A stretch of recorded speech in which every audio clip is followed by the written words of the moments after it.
Baik, di sini saya akan mereview buku yang berjudul Komunikasi Pembangunan dan Perubahan Sosial. Bab 1, pengertian komunikasi dan pembangunan. Di poin A, pengertian komunikasi. Istilah komunikasi berasal dari bahasa Latin, yaitu communicates, yang artinya berbagai atau menjadi milik bersama. Dengan demikian, komunikasi berarti suatu upaya yang bertujuan berbagai untuk mencapai kebersamaan. Pengertian lain, komunikasi adalah suatu proses pertukaran informasi di antara individu melalui sistem lembaga-lembaga, tanda-tanda, atau tingkah laku. Menurut Lasswell 1960, komunikasi pada dasarnya merupakan suatu proses yang menjelaskan siapa, mengatakan apa, dengan saluran apa, pada siapa, dengan akibat atau hasil apa. Jadi, dapat dikatakan bahwa komunikasi adalah suatu upaya yang disengaja serta mempunyai tujuan. Komunikasi pada dasarnya dapat terjadi dalam berbagai konteks kehidupan. Peristiwa komunikasi dapat berlangsung tidak saja dalam kehidupan manusia, tetapi juga dalam kehidupan binatang, tumbuh-tumbuhan, dan makhluk hidup lainnya. Namun demikian, objek pengamatan dalam ilmu komunikasi difokuskan pada peristiwa-peristiwa komunikasi antar manusia atau human communication. Poin B, pengertian pembangunan. Secara sederhana, pembangunan adalah perubahan yang berguna menuju suatu sistem sosial dan ekonomi yang diputuskan sebagai kehendak suatu bangsa, menurut Rogers 1985. Pembangunan sering dirumuskan sebagai proses perubahan yang terencana dari satu situasi nasional yang satu ke satu situasi nasional yang lain yang dinilai lebih tinggi. Dengan kata lain, pembangunan menyangkut proses perbaikan. Komunikasi pembangunan dibagi menjadi dua bagian, yaitu yang pertama, komunikasi dalam arti luas, aktivitas pertukaran pesan secara timbal balik. Yang kedua, komunikasi dalam arti sempit, penyampaian gagasan dan pesan-pesan pembangunan dari pelaksanaan pembangunan kepada masyarakat. Yang berikut bab 2, komunikasi nonverbal dan pembangunan. Poin A, menurut Delosier tahun 1983 ada 3 jenis komunikasi, yaitu yang pertama, komunikasi verbal. Komunikasi verbal adalah komunikasi dengan menggunakan lembing bahasa, yaitu bahasa lisan atau bahasa tulisan. Yang kedua, komunikasi nonverbal adalah komunikasi dengan menggunakan ekspresi fasial, gerak anggota tubuh, pakaian, warna, musik, dan ruang serta rasa sentuhan dan bau. Yang ketiga, komunikasi paralinguistik adalah komunikasi verbal dan nonverbal, meliputi kualitas suara seperti kecepatan berbicara, tekanan suara, dan vokalisasi yang bukan kata, yang digunakan untuk menunjukkan makna atau emosi tertentu. Bab 3, aspek psikologi dalam komunikasi pembangunan. Psikologi melihat komunikasi dibukai dengan dikenainya kepada organ-organ penginderaan kita yang berupa data, stimulu berbentuk orang, pesan, warna. Pokoknya segala yang mempengaruhi kita.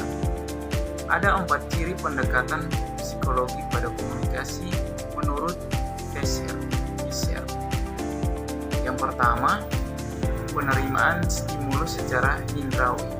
Yang kedua, proses yang mengantarai stimulus dan respon. Yang ketiga, prediksi respon. Yang keempat, peneguhan respon. Bab 4 tentang perspektif dominan teori awal pembangunan. Teori awal dalam proses perubahan pembangunan. Yang pertama, teori modernisasi. Teori modernisasi lahir dalam bentuknya sebagai produk sejarah 3 peristiwa penting dunia setelah Perang Dunia Kedua, yaitu yang pertama, munculnya es sebagai kekuatan dominan dunia. Yang kedua, terjadi perluasan pergesekan komunitas sedunia. Yang ketiga, lahirnya negara-negara merdeka baru di Asia.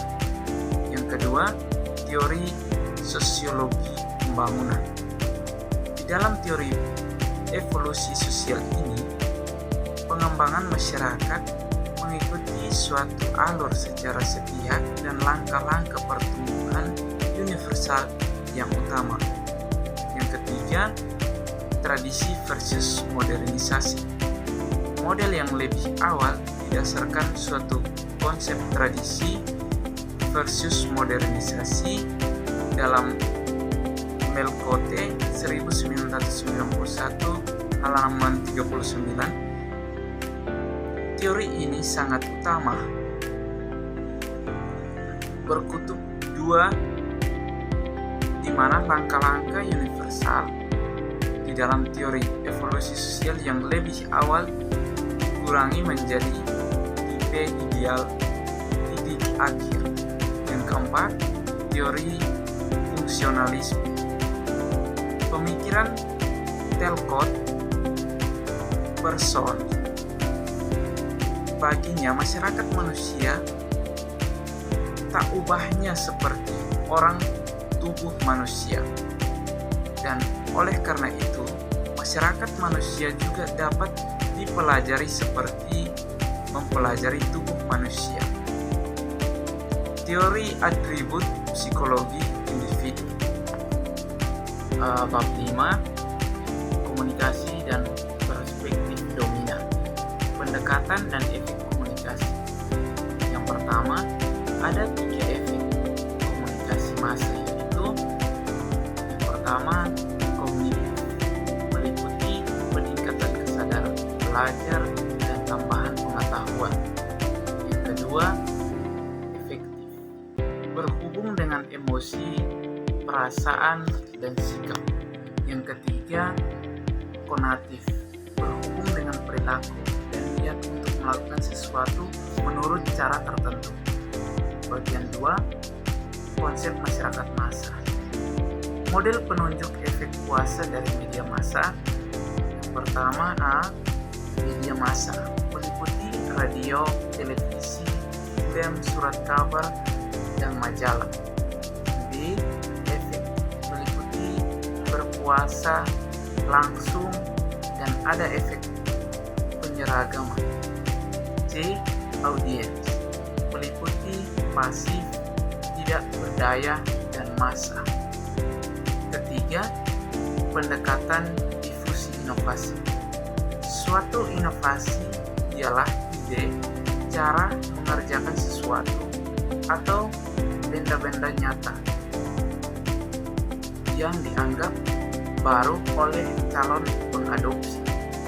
Pengadopsi inovasi itu saja suatu individu, kelompok, atau organisasi.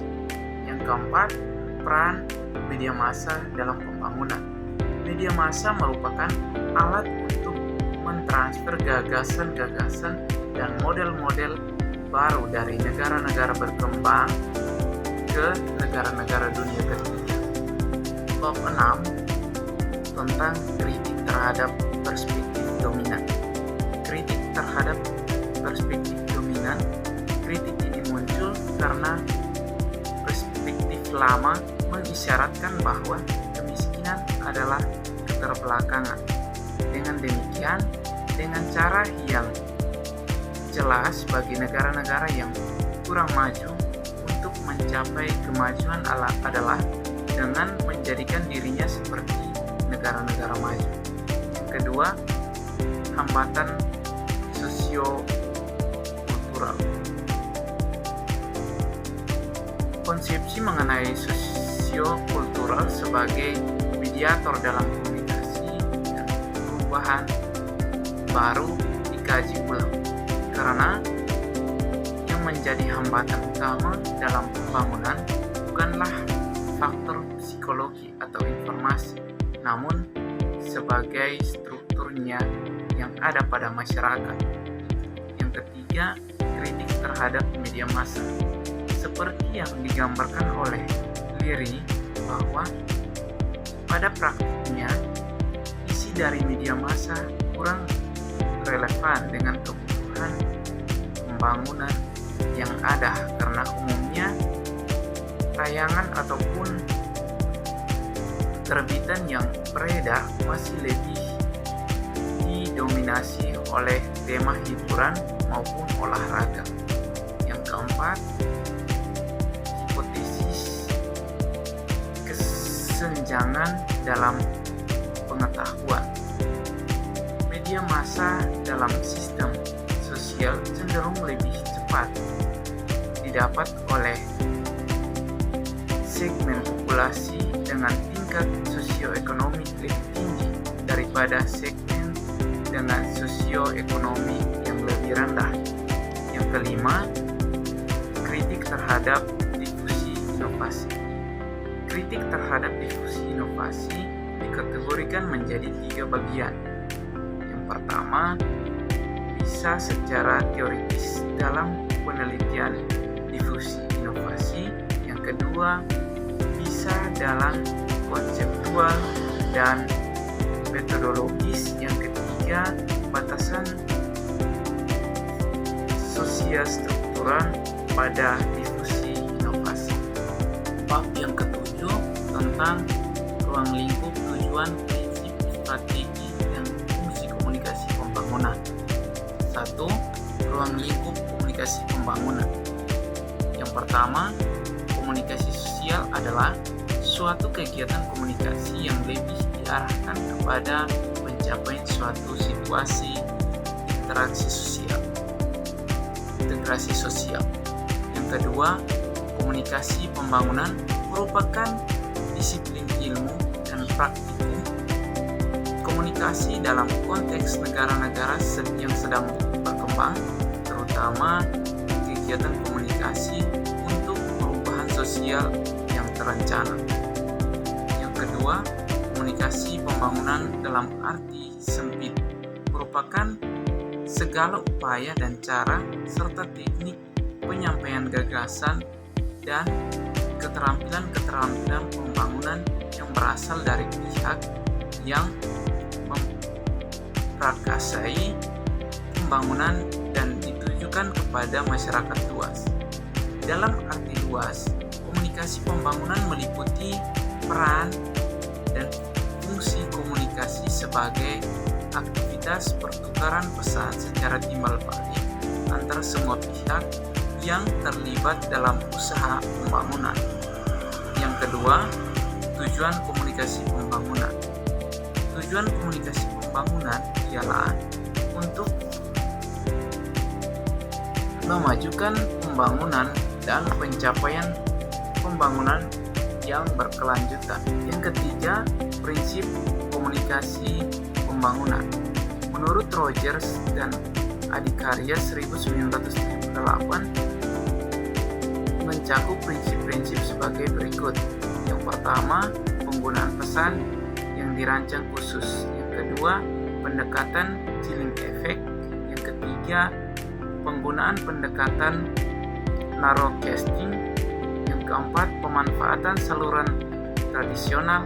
Yang kelima, pengenalan para pemimpin opini. Yang keenam, mengaktifkan keikutsertaan agen-agen.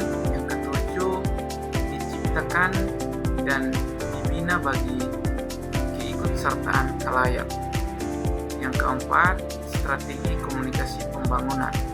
Menurut AED, ada 4 strategi komunikasi pembangunan. Yang pertama, strategi berdasarkan media. Yang kedua, strategi desain instruksional. Yang ketiga, strategi partisipatori. Yang keempat, strategi pemasaran. Yang kelima, fungsi komunikasi pembangunan. Fungsi komunikasi pembangunan menurut SKEM yaitu sebagai berikut. Yang pertama, sebagai pemberi informasi. Yang kedua, pembuatan keputusan. Yang ketiga, sebagai pendidik. Bab 8 tentang teori dan peran baru komunikasi pembangunan.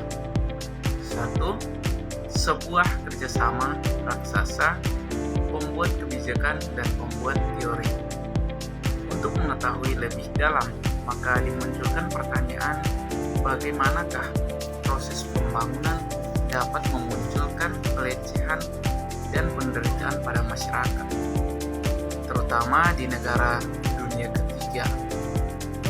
Apakah para policemaker mempunyai alasan yang mengakar? Adalah teori sosial, ekonomi, politis, dan pembangunan kebudayaan, ataukah mereka sekedar memanfaatkan kevakuman teori? Pada kenyataannya, policemaker ini tidak bertindak sendirian. Mereka tampaknya mendapatkan dukungan penuh daripada para teori maker. Yang kedua, peran-peran baru komunikasi pembangunan. A. Komunikasi dalam upaya pengembangan diri. Komunikasi pengembangan diri menjadi aktivitas berinisiasi penggunaan pada level lokal, dianggap penting secara mutlak untuk pembangunan sukses di level desa. Penekanannya tidak lebih dititik beratkan pada aliran informasi daripada pesan yang bersifat top-top bottom up dari pejabat pemerintah pada masyarakat massa. Namun, yang terpenting dari aliran-aliran bottom up atau komunikasi diantaranya masyarakat. Bagian D, peran media rakyat dalam pembangunan. Yang pertama, media rakyat meliputi teater rakyat, perwayangan, penceritaan kisah-kisah, tarian rakyat, belada, dan lawakan. Yang kedua, isu-isu kritis penggunaan media tradisional. Ada beberapa hal yang harus diperhatikan dalam menggunakan media rakyat pada pembangunan. Yang pertama, isu krusial. Bab 9, partisipasi dan komunikasi pembangunan. Yang pertama, partisipasi dan komunikasi pembangunan. A. Operasional partisipasi. Partisipasi sebagai sebuah proses pemberian kuasa kepada masyarakat sehingga mereka diberikan wewenang agar dapat mengatur dan berpendapat demi pembangunannya sendiri. B. Forum-forum dialogis kalangan bawah. Menurut Freire, menggunakan gambar atau foto untuk dijadikan suatu diskusi di mana jalur komunikasi digunakan dalam pendekatan untuk memicau dialog, untuk membantu orang-orang sama-sama membicarakan dan memahami satu sama lain. Dengan demikian, komunikasi merupakan suatu alat untuk pembahasan dari belenggu mental, dari psikologis yang mengikat rakyat pada situasi yang ada. Bab 10, perubahan sosial dan pembangunan desa mulai dari belakang. Yang pertama, perubahan sosial. Perubahan sosial adalah proses di mana terjadinya perubahan struktural dari fungsi suatu sistem sosial.